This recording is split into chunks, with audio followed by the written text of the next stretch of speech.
Ciao a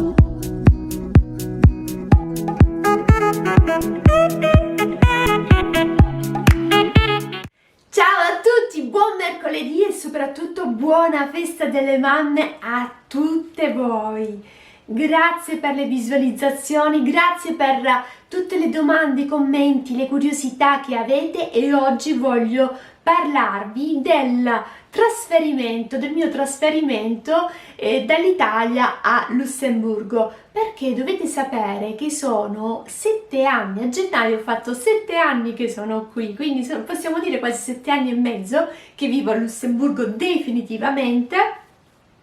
Prima di venire trasferirmi ho fatto 2 viaggi qui a Lussemburgo. La prima volta, magari questo poi ne parliamo in un altro video, però come consiglio sempre andate a dare una sbirciatina, andate a vedere un po' se il paese vi può piacere. E sono stata la prima volta una settimana a Bruxelles, poi da Bruxelles ho preso l'aereo e sono venuta a Lussemburgo. Bruxelles, è un mio parere, non mi è piaciuta per niente e non ho neanche provato a cercare lavoro, no. A Lussemburgo invece appena sono arrivata è stato proprio un colpo di fulmine, l'ho amata da subito ho avuto la sensazione che potesse essere un paese fatto per me, dove potevo magari realizzare i miei sogni, e così è avvenuto. Dopo aver fatto le feste natalizie, la Befana, tutte le feste insomma in Puglia, a casa ho deciso di trasferirmi definitivamente con il mio piccolo cane, era già un po' anzianotto, il mio Shih Tzu adorato, e niente, siamo venuti a Lussemburgo. Non è stata per niente facile. Già per poter venire qui a Lussemburgo ci ho impiegato circa 1 anno e mezzo, 2, per cercare di pianificare questo viaggio. Ho cercato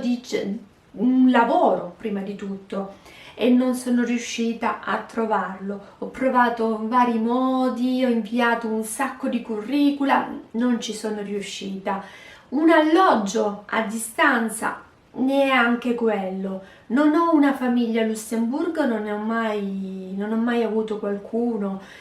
quindi spostarsi dal proprio paese d'origine, andare in un altro, un paese diverso, senza avere un appoggio, una famiglia e degli amici è decisamente difficile, soprattutto quando si vogliono fare le cose per bene, perché a me sì, piace fare le cose per bene, sono una persona responsabile. E lasciare l'Italia non l'ho fatto così in maniera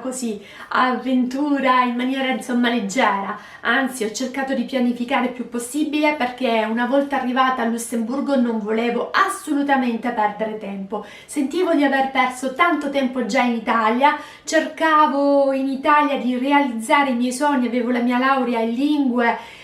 di realizzarmi dal punto di vista lavorativo, ma non ci riuscivo, mi sentivo proprio molto nervosa perché avevo tanta voglia di fare, tanta voglia di vita, ma non riuscivo niente andava bene e sentivo che perdevo tempo,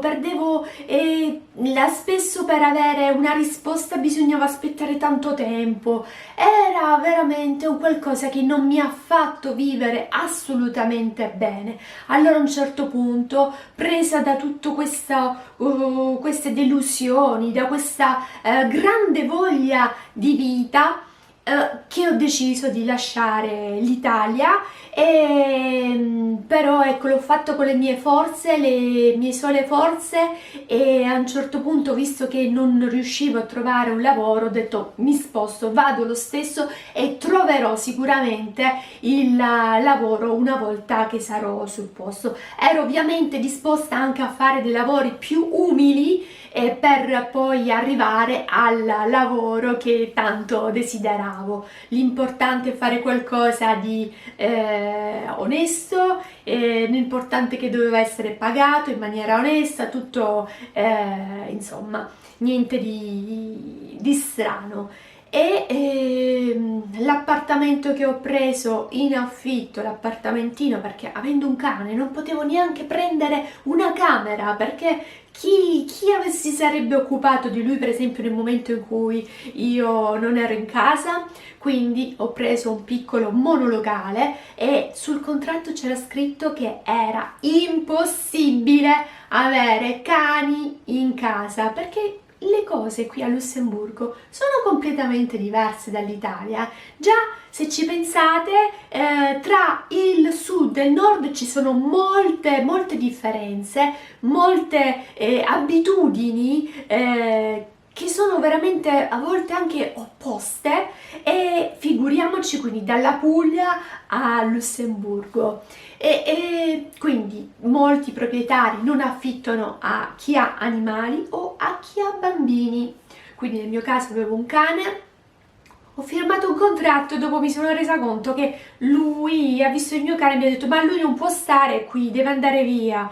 E non so come sono riuscita a convincerlo a comunque accettare il mio cane, forse non ho fatto niente, forse è stato il mio cane stesso mio a fare questo perché è uno shih tzu veramente tenerissimo e allora ha fatto un'eccezione e quindi questa difficoltà è anche stata superata e una volta che sono venuta qui ho cercato lavoro, non mi sono data pace per niente ed è là che ho anche capito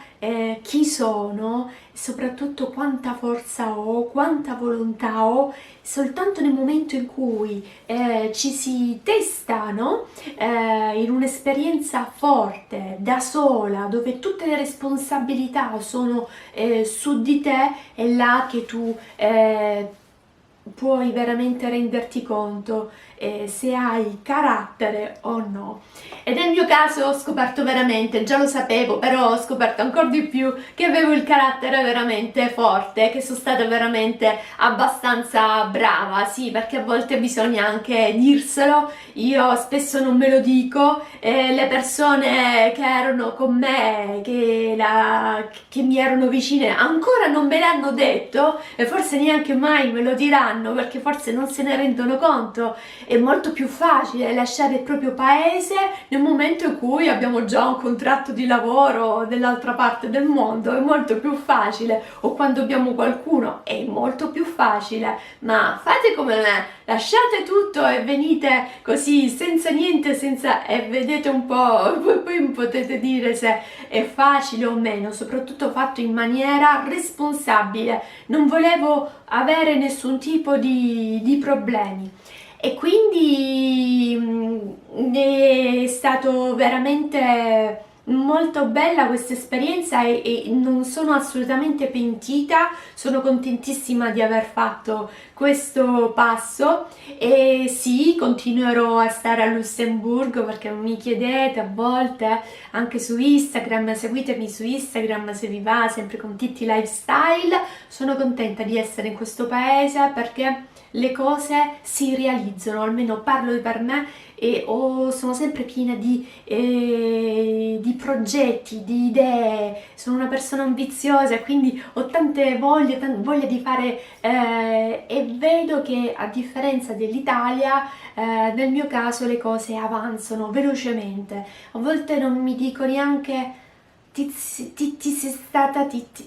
sei stata brava. Sei stata brava perché in effetti dopo aver atteso così tanto in Italia, ora mi sento come una persona affamata che ha così tanta voglia di vivere, così tanta voglia di realizzare le cose, che appena un progetto va avanti, non mi soffermo a dire sì, brava, non lo fate anche voi, bisogna farlo, ditevi che siete bravi quando appunto le cose vanno bene, quando riuscite a realizzare qualcosa. Perché non lo faccio? Perché ci sono anche subito altri progetti, sono subito concentrata ad altre cose, perché se l'unica cosa che mi pento è che se avessi saputo che le cose qui fossero così veloci, sarei venuta decisamente prima. Sì, decisamente, questa è l'unica cosa magari che mi pento nella mia vita. Avrei fatto questo passo prima, decisamente. E dopodiché è stata dura, non è stata per niente facile. Sono io che ho saltato tanti passi, sono io che ho fatto tanto risparmio, tanti sacrifici. Comunque e questo è proprio grazie a tutto quello che ho fatto che mi sento veramente brava. Ecco, mi sento veramente di aver fatto qualcosa che so che purtroppo non tutti possono fare, perché magari non tutti hanno la stessa forza, non tutti hanno abbastanza coraggio, perché serve veramente tanto coraggio. Però ecco, ci sono anche tante persone che si buttano le cose, che si mettono nelle avventure senza considerare gli eventuali rischi. Io ci ho messo 1 anno e mezzo, 2 per venire qui, anche perché sono fatta così, perché sono una persona responsabile, non voglio problemi, non voglio... e allora tutto questo comunque bisogna riflettere, riflettere porta via del tempo, serve, insomma, molte persone invece si buttano e poi magari ecco, succedono a volte delle cose perché comunque bisogna fare attenzione. Quando sono arrivata c'erano delle persone che erano qui, ho conosciuto delle persone, dei miei colleghi, che lavoravano già da tanti anni a Lussemburgo e erano ancora in affitto, 10 anni, alcuni trascorrevano le giornate sempre nei bar, nei caffè e non si sono perse. Molte persone vengono qui però magari poi si perdono e bisogna quindi essere responsabili è decisamente una cosa molto importante, perché ti fa capire, non ti fa dimenticare i tuoi obiettivi, e quindi nel momento in cui sai che i tuoi obiettivi sono quelli, altro che caffè, altro che perdere di vista la propria strada, e si va dritti pieni di forza e tanta volontà, perché bisogna sempre ricordarsi che cosa si vuole ottenere. È solo così che non si va un po' a destra e a sinistra, bisogna andare sempre dritti con tanta forza, con tanto coraggio, senza mai spaventarsi nei momenti duri, perché ce ne sono. E quindi e poi dopo di questo, dopo l'inizio nei primi mesi che sono arrivata qui, sono successe anche tante altre cose, come per esempio non immaginavo, avevo già messo una pietra sopra sulla mia vita sentimentale, immaginavo single a vita. L'obiettivo era quello di lavorare, quello magari anche di rimanere sola, perché... E invece dopo 10 mesi c'è qualcuno che mi ha notata, perché appunto io camminando come i cavalli non l'avevo notato, e vabbè, e poi di questo magari ne parliamo nel prossimo video, se vi va. Magari nel frattempo mi potete fare qualche domanda e vi risponderò direttamente nel prossimo video. Io vi saluto, se il video vi è piaciuto mettete un bel like e magari iscrivetevi al canale, cliccate su iscriviti. Ciao!